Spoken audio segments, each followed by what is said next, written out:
खर्चा पानी is brought to you by Livogen tonic. थकान और कमजोरी से दे आजादी। क्या हुआ? गाड़ी ज्यादा बड़ी है? गाड़ी? अरे काश मुझ में ये सोफा पुश करने की ताकत होती। थकान और कमजोरी खून में आयरन की कमी के लक्षण हैं। लीजिए लिवोजन टॉनिक। इसमें है ऑर्गेनिक आयरन और कई ऐसे तत्व जो दें कमजोरी से आजादी।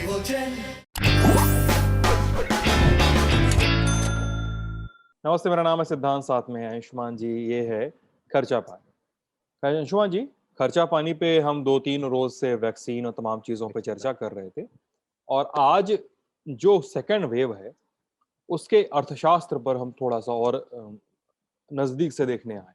सेकेंड वेव में क्या क्या बदलाव हो सकते हैं, अंशुमान जी? जी सिद्धांत, खर्चा पानी में आपका स्वागत है। सारे लोगों का स्वागत है। धीमे धीमे अब आर्थिक चिंताएं मुखर होने लगी हैं। जैसा हमने शुरुआत में चर्चा की थी पिछले सप्ताहों में कि भारत में आर्थिक विकास दर के आकलन, भारत की मंदी से उबरने की संभावनाओं को लेकर नए सिरे से गणित लगना शुरू होगी, और वो पिछले 2 हफ्ते से शुरू हो गई, नोमुरा और बाकी का। तो हमारे पास अब 2-3 बड़े आकलन आए हैं। हमारे पास भारत की साख या भारत की जो सॉवरेन रेटिंग है उसको लेकर एक महत्वपूर्ण आकलन आया है। और दूसरा ये कि अभी सरकार ने बहुत स्पष्ट नहीं किया है कि वो जो मंदी दूसरी वेव के साथ आएगी या जो मंदी दूसरी वेव के साथ गहराएगी उसे कैसे निपटा जाएगा। वित्त मंत्रालय कुछ कुछ थोड़े थोड़े फैसले कर रहा है, पर शायद वित्त मंत्रालय और सरकारों के, राज्य सरकारों के खर्च के जो विभाग हैं वो परिस्थितियों को समझने की कोशिश कर रहे हैं। हम आज अभी इस समय यहाँ खड़े हुए हैं, तो वैक्सीन और स्वास्थ्य संबंधी चर्चाओं के साथ ये समझना जरूरी है कि अंततः आर्थिक व्यवस्था पर क्या असर पड़ेगा, जिस तरीके की हम सेकेंड वेव गहराती और बढ़ती देख रहे हैं। हाँ, तो इस दिशा में हमारे पास 2 खबरें हैं। पहली खबर है कैपिटल एक्सपेंडिचर से जुड़ी हुई, और दूसरी खबर है आर्थिक रिकवरी जो है उसको तमाम एजेंसियों ने कैसे देखा है। कैपिटल एक्सपेंडिचर से जुड़ी खबर का रुख करते हैं अंशुमान जी। केंद्र सरकार ने कैपिटल एक्सपेंडिचर के जो रूल्स हैं, जो नियम है, उनमें बड़ा परिवर्तन किया जी। 2017 में सरकारी विभागों पर एक लगाम लगाई गई थी अपने एक्सपेंडिचर्स को कंट्रोल करने के। 2020 में वो एक्सपेंडिचर्स ईज नहीं किए गए, वो 2021 में सेकेंड वेव के समय ईज किए गए। ये मतलब तैयारी ये और सोचना ये कि इससे इकोनॉमिक रिकवरी जो डाउनफॉल की तरफ है वो शायद उसको कुछ न कुछ बल मिले। सिद्धांत, कैपिटल एक्सपेंडिचर वो एक्सपेंडिचर होता है जो सरकार ऐसी चीजों में करती है जिनसे अर्थव्यवस्था में ग्रोथ आती है, रोजगार आते हैं, डिमांड आते हैं। जैसे आप पुल, सड़क, स्कूल बनाने से जोड़ लें, या जो एसेट्स क्रिएट की जाती हैं उनमें आते हैं। हुआ ये था कि 2017 के बाद सरकार के बजट गहरे दबाव में थे, और केंद्र सरकार के मंत्रालयों से कहा गया था कि वो अपने कैपिटल एक्सपेंडिचर को थोड़ा सीमित रखें, क्योंकि घाटा बढ़ता दिखाई दे रहा है। और कोशिश सरकार ने ये की थी कि प्राइवेट सेक्टर को प्रमोट किया जाए, कि वो सस्ते कर्ज के सहारे, बाकी प्रोत्साहनों के सहारे निवेश करे। ये प्रक्रिया चलती रही, यहाँ तक कि जब पिछले कोविड के दौरान जो पिछला पैकेज आया जिसे बड़ा आत्मनिर्भर पैकेज कहा गया था, उसमें भी सरकार ने अपना खर्च केवल जरूरी चीजों पर बढ़ाया था। बाकी सारे प्रोत्साहन परोक्ष रूप से निजी क्षेत्र को दिए गए थे सस्ता कर्ज देने की, क्रेडिट की गारंटी की स्कीमें, पर वो सब बहुत नतीजा करता दिखाई नहीं दिया।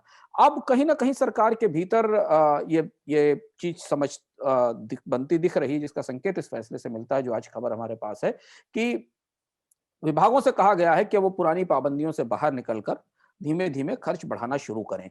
और जो आकलन है मोटे तौर पर बताते हैं कि अगर सरकार 1 रुपए के आसपास खर्च करती है तो अर्थव्यवस्था में 3 रुपए के जीडीपी में बढ़ोतरी होती है। ये बात रिजर्व बैंक और कई लोगों के आकलन कहते हैं। तो अब सरकार खुद खर्च करने की तरफ बढ़ने की कोशिश कर रही है। बजट कितना है इस बात की चर्चा अलग, क्योंकि घाटा बहुत ज्यादा है, रेवेन्यूज बहुत कम है। लेकिन चूंकि सरकार अब कोशिश कर रही है कि निजी क्षेत्र थक चुका है, पिछली मंदी में निजी क्षेत्र ने जितनी मदद करनी थी उतनी कर दी है, तो इसलिए कैपिटल एक्सपेंडिचर पर लगी जो शर्तें हैं, जो पाबंदियां, उनको घटाया जाए।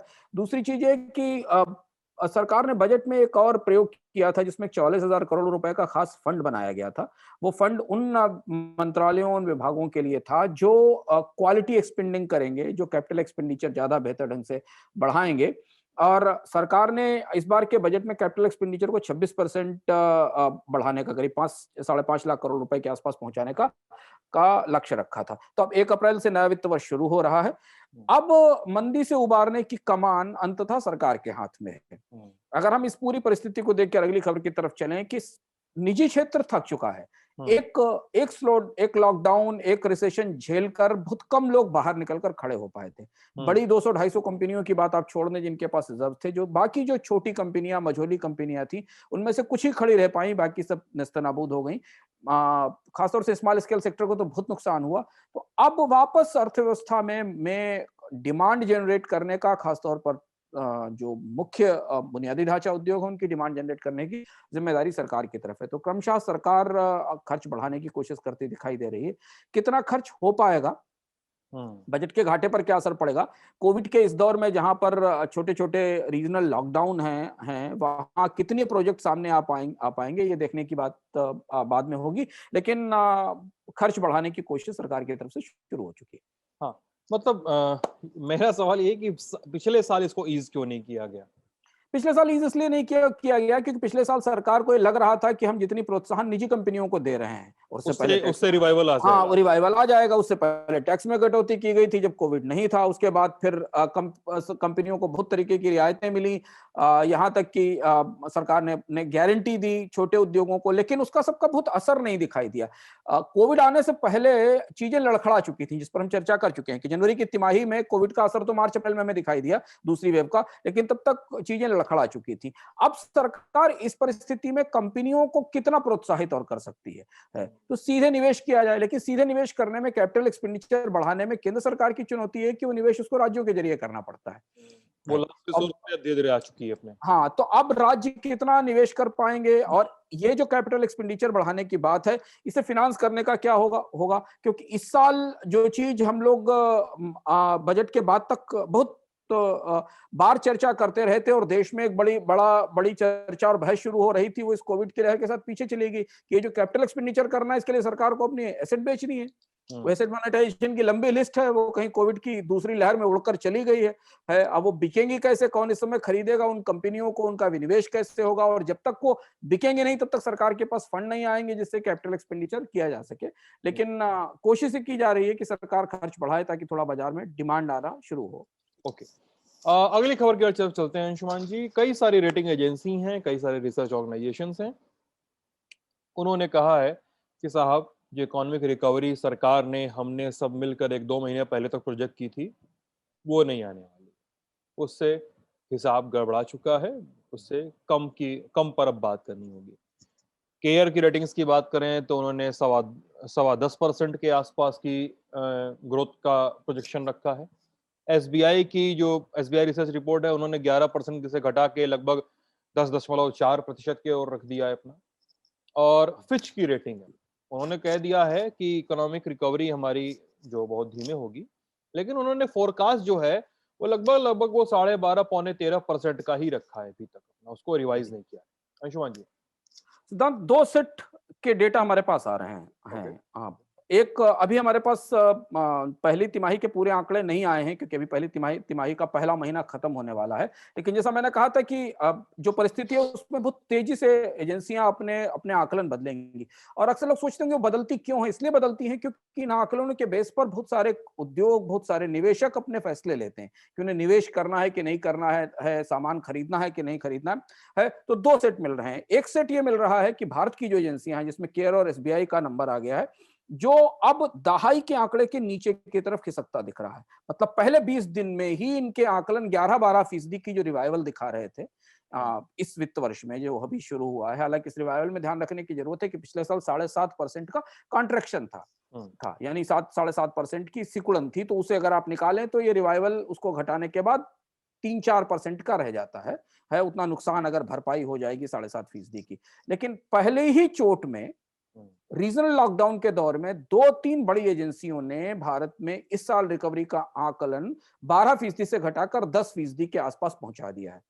अगर ये वेव ज्यादा बड़ी होती है, यानी संक्रमण का आंकड़ा 3-3.5 लाख, 4 लाख जैसे जैसे टच करेगा, भारत की आर्थिक विकास दर के आकलन खिसकते चले जाएंगे। देखना यह होगा कि सबसे पहली कौन सी एजेंसी होती जो कहेगी कि नहीं, भारत में इस बार रिकवरी डबल डिजिट में नहीं होगी। सिंगल डिजिट में होगी। और मान क्योंकि लीजिए वो अब हम सिंगल उधर बढ़ने लगे हैं धीरे-धीरे।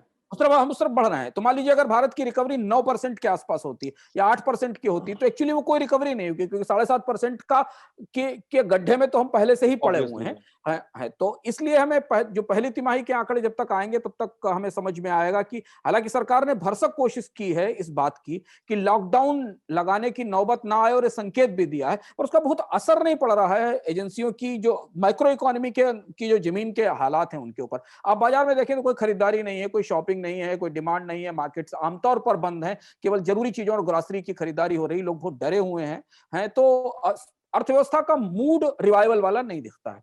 तो ये तो चीज समझना जरूरी है कि कब कौन सी एजेंसी हमें कब बताएगी कि भारत में 9% के आसपास आएगा। लेकिन अगर पहली तिमाही डूबती है, जिसकी संभावना दिखाई दे रही, और दूसरी तिमाही का भी कुछ हिस्सा जाता है, तो भारत की अर्थव्यवस्था में रिकवरी की दर 10% से नीचे आ सकती है, यानी कि सिंगल डिजिट में आ सकती है, जिसका खतरा में दिखाई दे रहा है। दूसरी चीज है कि फिच जो एक अंतरराष्ट्रीय रेटिंग एजेंसी है जो दुनिया के देशों की सॉवरेन रेटिंग करती है, उनकी संप्रभु रेटिंग करती है, उसने भारतीय अर्थव्यवस्था के बारे में कल अपना आकलन जारी किया है। उसमें दो महत्वपूर्ण बातें हैं। उसने भारत की रेटिंग जो खराब है, BBB- है, जो कि रेटिंग के दर्जे में काफी नीचे है, उसे मेंटेन किया है, उसमें कोई इंप्रूवमेंट नहीं किया, उसे घटाया नहीं है, लेकिन आउटलुक को नेगेटिव किया है, यानी भारतीय अर्थव्यवस्था में रिकवरी में समय लगेगा और सेकंड फेज के बाद रिकवरी की रफ्तार धीमी हो जाएगी। हालांकि उन्होंने अपने जो आर्थिक विकास दर का आकलन है वो 12% के आसपास ही रखा है। पर उसमें एक दिलचस्प बात यह है कि अगले साल के रिकवरी को, यानी इसके बाद वाले साल की, क्योंकि ये तो साल पिछला गड्ढा भरने में चला जाएगा, उसे उन्होंने 5.8% के आसपास रखा है। मतलब 5% के आसपास भारत की अर्थव्यवस्था अगले साल होगी, ये आकलन है। लेकिन अभी तो ये साल में बहुत पानी बहना है, अभी तो बहुत कुछ होना है। तो अभी अगले साल की बात 22-23 की बात करना हमारे लिए संभव नहीं होगा। लेकिन ये चीज ध्यान रखना जरूरी है कि जितना ये रेटिंग एजेंसियां भारत की इकोनॉमिक ग्रोथ के आंकड़े रिवाइज करती जाएंगी, जितनी तेजी से, सरकार के लिए अर्थव्यवस्था को पंप प्राइम करने की, उसमें हवा भरने की चुनौती और ज्यादा गहरी होती चली जाएगी। एक आंकड़ा है, चलते चलते और हम संकेत में बात कर लेते हैं। अगले सप्ताह थोड़ा और विस्तृत हमको आंकड़ा मिलेगा कि कोविड की सेकेंड वेव के बाद एम्प्लॉयमेंट का आंकड़ा फिर खराब हुआ है। जो आंकड़े हमारे पास ताजे, मतलब जो हाई फ्रिक्वेंसी डेटा आया है रोजगार का, खासतौर से जो टेम्परेरी जॉब्स का जो असंगठित क्षेत्र में जो अस्थाई श्रम बढ़ने की रफ्तार हमने देखी थी इकोनॉमी ओपन होने के साथ और डिमांड आने के साथ, वो फिर टूटी है। उसके और विस्तृत आंकड़े शायद हमारे पास अगले हफ्ते तक आएंगे, तो हम और विस्तार से उस पर चर्चा कर पाएंगे। तो ये था हमारा आज का खर्चा पानी। आप अपनी राय, अपने सुझाव, अपने सवाल हमें ज़रूर दीजिएगा कमेंट सेक्शन में। अपना बहुत-बहुत ख्याल रखिएगा और खुद दूसरों का भी बहुत ख्याल रखिएगा। लल्ला टॉप देखते रहिएगा। बहुत-बहुत शुक्रिया आप सब लोग।